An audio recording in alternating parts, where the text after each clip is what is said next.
mwanzo Mungu aliumba mbingu na nchi, na vitu vyote vilivyomo Mungu aliviumba.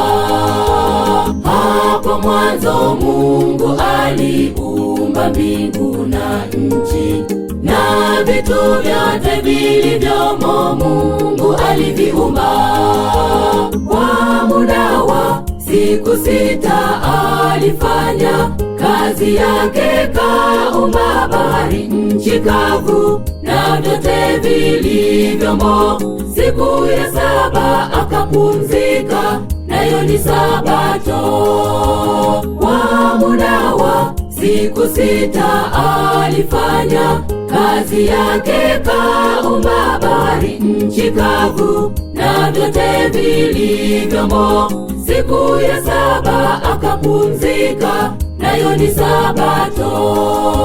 Siku ya 7 akapumzika, nayo ni Sabato.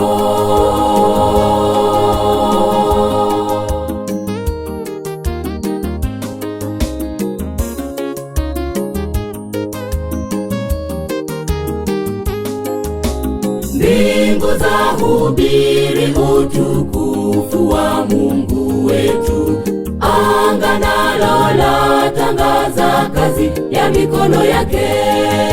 Mbingu zahubiri utukufu wa Mungu wetu, anga nalo latangaza kazi ya mikono yake.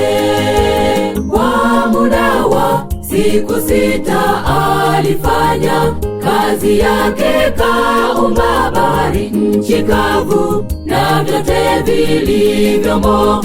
Siku ya 7 akapumzika, nayo ni Sabato. Kwa muda wa siku 6 alifanya kazi yake, kaumba bahari, nchi kavu na vyote vilivyomo.